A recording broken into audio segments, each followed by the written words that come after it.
Bog Panda. Hello, everybody. Welcome back to Bog Panda. I am Dr. Mike at Official Pagan on everything, and joining me, as always. Hi, everybody. This is Kelly at KELLYTHUL on Twitter and Instagram. And if you get a chance, please make your way over to the Bog Panda YouTube channel and subscribe. Give us a thumbs up if you could on a few of our videos. Leave us some comments. Take a look at our website and maybe take a peek at some of our merchandise as well. We'd greatly appreciate it. Absolutely. We need to come up with like a Neil Young, Joe Rogan mashup shirt somehow. Yeah, see, I tried that once. And it seems like anytime you mention anybody, the current producer of t-shirts that we work with, who are not exactly stressing their production, let me tell you, folks, but they knocked down, I can't recall who it was now, but somebody was mentioned by name in one of our, it was a good quote, but they said, that feels kind of copyrighty. No. so we would have to turn it a little bit and figure out a clever way to talk about them and not talk about them. Yeah, something like take horse dewormer and stay off my lawn.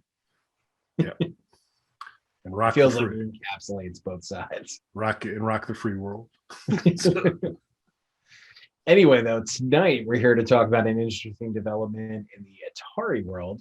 We've been getting a lot of Atari stuff on the show lately.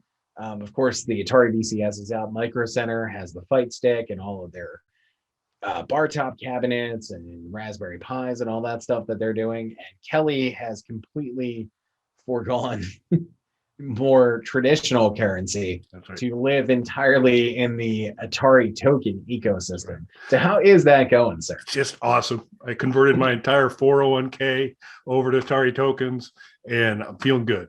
So it's great.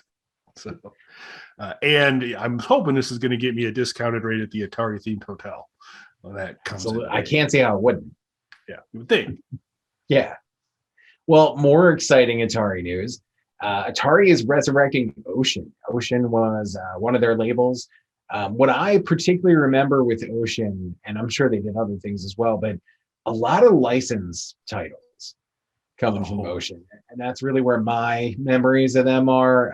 Particularly one of my favorites, the Batman 89 game, the computer version of that. I always thought was a particularly good game. Were you an Ocean guy at all, sir?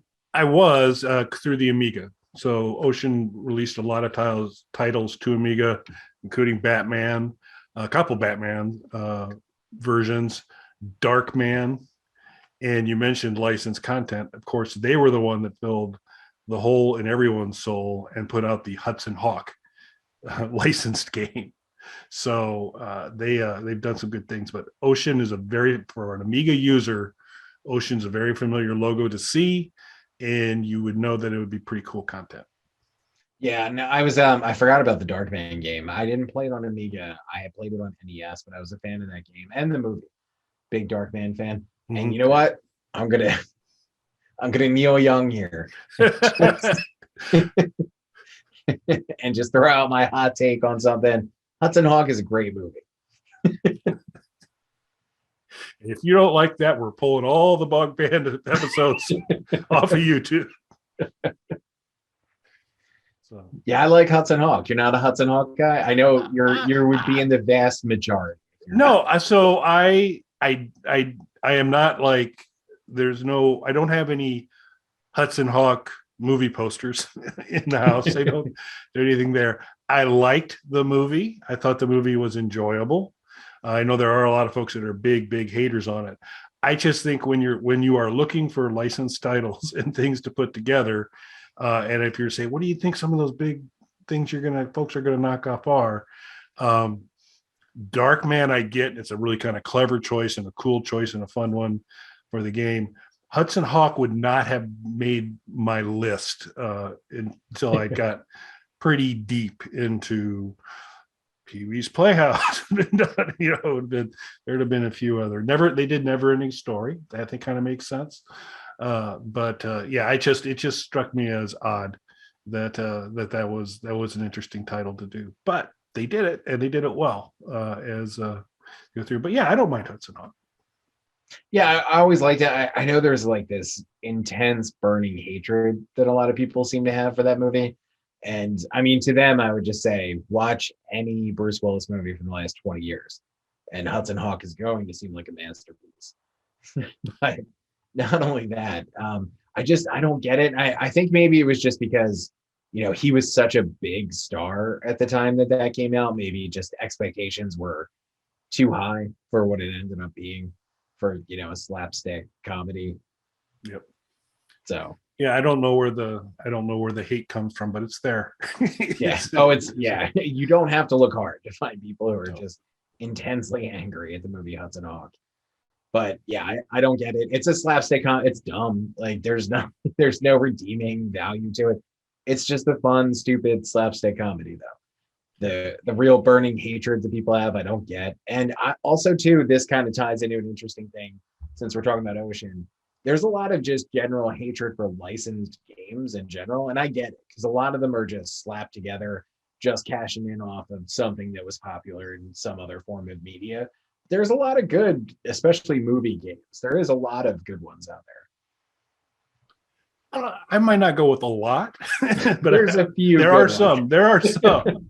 There are good ones out there. Are good ones. I will give you there are good ones. I would not put, the Atari 2600 Halloween licensed copy as in that category beyond, the decapitated babysitter. That's pretty cool.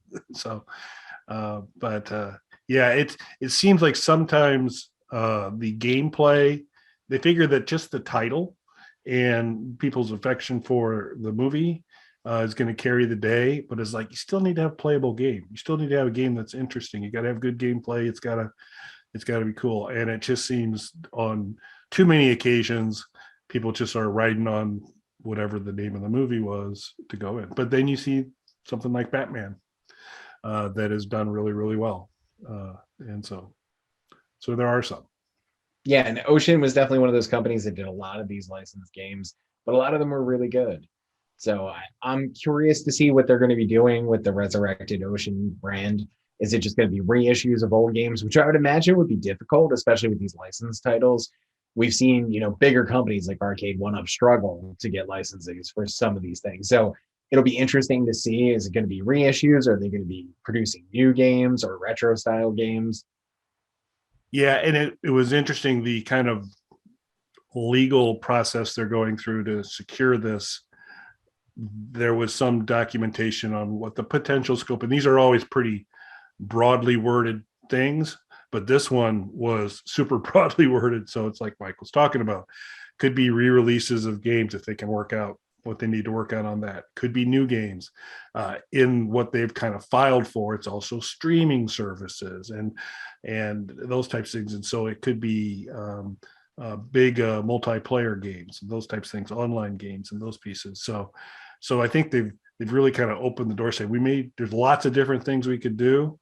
I think to the degree they can resurrect the quality of software that Oceans did back in the 80s and 90s, and make that available to you on a couple different platforms, that'd be cool, and that would be all right. But it was an interesting development, and one you didn't really expect to see much about. You didn't think Ocean would be making too many headlines in 2022, but pretty cool that they are. Yeah, it's interesting, and fingers crossed we get a Hudson Hawk MMO. There you go. That would be VR Hudson Hawk. Hudson Hawk VR. Yeah. There you go. That's my, as the major token holder Atari, that's free. Here you go. Hudson Hawk VR, cheers. Don't maybe throw me a token or two. So, well, anything else you have to add to the Ocean discussion, sir? No, not that. Just like, thanks folks for watching. Let us know if you played Ocean games on any platforms, what your favorites were. We'd love to hear from you, and we'll see you again soon. Thanks, everybody.